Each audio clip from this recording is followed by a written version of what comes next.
বিনা মন্ডল জিন্দাবাদ। বিনা মন্ডলের নেতৃত্বে শরীফনগর তৃণমূল কংগ্রেস লড়ছে, লড়বে। আজকের এই ধিক্কার মিছিলে কত সময় দলে দলে যোগ দিন, এই মিছিলে দলে দলে যোগ দিন। তৃণমূল কংগ্রেস জিন্দাবাদ, মমতা বন্দ্যোপাধ্যায় জিন্দাবাদ, অভিষেক বন্দ্যোপাধ্যায় জিন্দাবাদ, বিনা মন্ডল জিন্দাবাদ। বিনা মন্ডলের নেতৃত্বে শরীফনগর তৃণমূল কংগ্রেস লড়ছে, লড়বে। আজকের এই ধিক্কার মিছিলে দলে দলে যোগ দিন। আরজিকর কাণ্ডে দ্রুত সিবিআই তদন্ত শেষ করতে পারছে না কেন? সিবিআই তুমি জবাব দাও। এই আরজিকরের নির্মম হত্যার জন্য যে তদন্ত, সেই তদন্ত দ্রুত শেষ করা হচ্ছে না কেন? আসামিদেরকে ধরা হচ্ছে না কেন? সিবিআই তুমি জবাব দাও। অবিলম্বে ফাঁসি চাই, অবিলম্বে ফাঁসি চাই। আরজিকর কাণ্ডে দ্রুত সিবিআই তদন্ত শেষ করে দ্রুত ফাঁসি চাই, ফাঁসি চাই। দেরি করছে সিবিআই, আমরা কিন্তু ফাঁসি চাই। দেরি করছে সিবিআই, আমরা কিন্তু ফাঁসি চাই। ফাঁসি চাই, ফাঁসি চাই, ফাঁসি চাই, ফাঁসি চাই। দেরি করছে সিবিআই, আমরা কিন্তু ফাঁসি চাই। দেরি করছে সিবিআই, আমরা কিন্তু ফাঁসি চাই। তৃণমূল কংগ্রেসকে রাজপথে দুষ্কৃতীদের হুঁশিয়ার, হুঁশিয়ার, হুঁশিয়ার, হুঁশিয়ার, হুঁশিয়ার। বিজেপি হুঁশিয়ার। বিনা মন্ডল জিন্দাবাদ। বিনা মন্ডলের নেতৃত্বে শরীফনগর তৃণমূল কংগ্রেস লড়ছে, লড়বে। এই আরজিকর কাণ্ডে দ্রুত সিবিআই তদন্ত শেষ করে ফাঁসি দিতে হবে, দিতে হবে, দিতে হবে। তুমি জবাব দাও।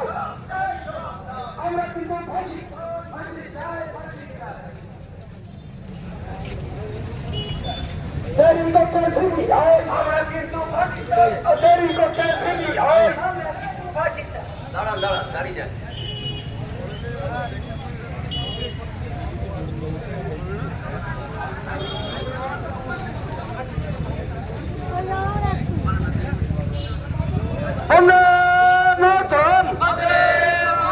তৃণমূল কংগ্রেস জিন্দাবাদ, মমতা বন্দ্যোপাধ্যায় জিন্দাবাদ, অভিষেক বন্দ্যোপাধ্যায় জিন্দাবাদ, বিনা মন্ডল জিন্দাবাদ।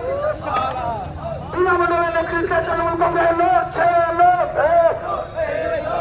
দেরি করছে সিবিআই, দেরি করছে সিবিআই, আমরা কিন্তু ফাঁসি চাই। We want justice, we want justice, we want justice, we want justice. দেরি করছে সিবিআই, আমরা কিন্তু ফাঁসি চাই। দেরি করছে সিবিআই, আমরা কিন্তু ফাঁসি চাই। দেরি করছে সিবিআই, আমরা কিন্তু ফাঁসি চাই। পর্যন্ত পদযাত্রায় যারা সামিল হয়েছেন আমি সকলকে আন্তরিক শুভেচ্ছা, অভিনন্দন, প্রণাম, সালাম, ভালোবাসা জানাই। আমি স্পেসিফিক কারণ নাম বলছি না, বলতে গেলে অনেকটা সময় চলে যাবে। সবাই ব্যস্ত আছেন, বাড়িতে সকলকেই আবার যেতে হবে। আর যেটা রমেনদা বললেন যে আগামীকাল আমাদের মহিলাদের নিয়ে একটা বড় মিছিল আছে আমাদের কয়জুড়ি ফুটবল মাঠ থেকে দক্ষিণ পাড়া এফপি স্কুল পর্যন্ত। আপনারা সকলেই সেখানে গিয়ে উপস্থিত হবেন। বিকেল 4টের সময় আমাদের সেই কর্মসূচি আছে মহিলাদের নিয়ে। আমি আমাদের এখানের যেসব নেতৃত্বরা আছেন তাদের কাছে আমার অনুরোধ, আপনারা যেন সকলেই যথা সময়ে 4টের মধ্যেই ফুটবল মাঠে উপস্থিত হবেন, এটাই আপনাদের কাছে আমার অনুরোধ রইল।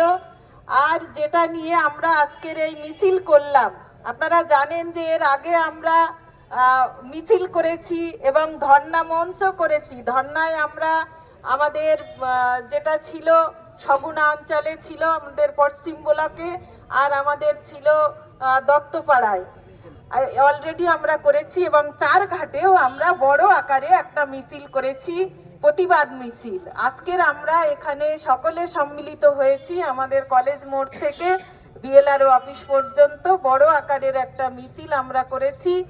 আমরা চাই যে প্রকৃত দোষী যারা তারা সাজা পাক, কারণ আরজিকরের যে ঘটনা ঘটেছে গত 9 তারিখে 9ই আগস্ট একজন জুনিয়র ডাক্তারকে নৃশংসভাবে তাকে খুন করা হয়েছে, ধর্ষণ করা হয়েছে, তারই বিরুদ্ধে আমরা আজকের কিন্তু রাস্তায় নেমেছি। আজকে রাম বাম উদ্দেশ্য প্রণোদিতভাবে আমাদের শান্ত বাংলাকে অশান্ত করার চেষ্টা করছে। অলরেডি কিন্তু আমাদের মুখ্যমন্ত্রী তিনি স্টেটমেন্ট দিয়েছেন যে এই কেসটা সিবিআই তারা দেখভাল করুন, কিন্তু সিবিআই তারা কিন্তু তাদের হাতে নিয়ে নিয়েছে কেসটা। হাইকোর্ট রায় দিয়েছে, সিবিআই এর হাতে দিয়ে দিয়েছে। আজকের না করে 17-18 দিন হয়ে গেল, কেন প্রকৃত দোষী যারা তারা কেন এখনো পর্যন্ত অ্যারেস্ট হলো না? বাংলাদেশে একটা ঘটনা ঘটেছে, সেই ঘটনাকে কেন্দ্র করে আজকের আমাদের পশ্চিম বাংলায় একটা অপ্রীতিকর ঘটনা ঘটানোর চেষ্টা করছে রাম বাম দুজনে মিলে। আপনারা দেখেছেন যে গত তারিখে যেভাবে ছাত্র সংসদের নাম করে রাম বাম মিলিতভাবে নবান্ন অভিযান করেছিল, উদ্দেশ্য প্রণোদিতভাবে তারা যে কৌশল অবলম্বন করেছিল, আমরা সকলেই দেখেছি, সারা পশ্চিম বাংলার মানুষ দেখেছে, সারা ভারতবর্ষের মানুষ দেখেছে যে কিভাবে পুলিশদের উপরে তারা নৃশংসভাবে তারা ইট পাটকেল মেরেছে। একটা সার্জেন্ট, কলকাতা পুলিশের একজন সার্জেন্টের চোখ অলরেডি নষ্ট হয়ে গেছে, আপনারা সেটা অলরেডি দেখেছেন, এবং আরেকটা পুলিশের মাথা ফাটিয়ে দেওয়া হয়েছে। পুলিশ কিন্তু তাদের উপরে কোনো গুলি চালায়নি। এটা বাংলার মানুষ দেখেছে, ভারতবর্ষের মানুষ দেখেছে। আজকের কত দিন হয়ে গেল, বারবার আমাদের মুখ্যমন্ত্রী বলছেন যে প্রকৃত দোষী তাদেরকে অ্যারেস্ট করা হোক, তাদেরকে ফাঁসি দেওয়া হোক। অলরেডি আমাদের কিন্তু 2 তারিখে বিধানসভার অধিবেশন ডেকেছেন মাননীয় মুখ্যমন্ত্রী মমতা বন্দ্যোপাধ্যায়। সেখানে কিন্তু অ্যামেন্ডমেন্ট বিল আনা হবে 3 তারিখে, যে যারা প্রকৃত দোষী, প্রকৃত যারা ধর্ষক, তাদের 10 দিনের মধ্যে ফাঁসির সাজা দেওয়া হোক। তারই অধিবেশনে সেই অ্যামেন্ডমেন্ট বিল কিন্তু পাশ হবে এবং সমস্ত এমএলএরা সেখানে উপস্থিত থাকবেন। আমরাও চাই যে প্রকৃত দোষী তাদের সাজা হোক, ফাঁসি হোক, কারণ এর আগে আমরা বামফ্রন্টের অত্যাচার দেখেছি, সিঙ্গুর দেখেছি, নন্দীগ্রাম দেখেছি, আমরা কেশপুর দেখেছি, আমরা বিজন সেতু দেখেছি, একটার পর একটা কিন্তু গণ অত্যাচার করেছে সিপিএমরা।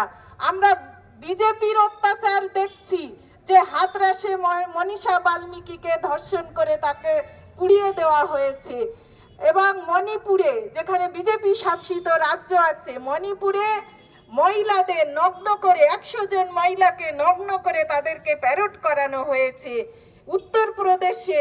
উত্তরপ্রদেশে বাচ্চা মেয়েদের ধর্ষণ করে গাছে ঝুলিয়ে দেওয়া হচ্ছে। এগুলো অত্যাচার নয় মহিলাদের উপরে? এগুলো সারা ভারতবর্ষের মানুষ দেখতে পাচ্ছে না?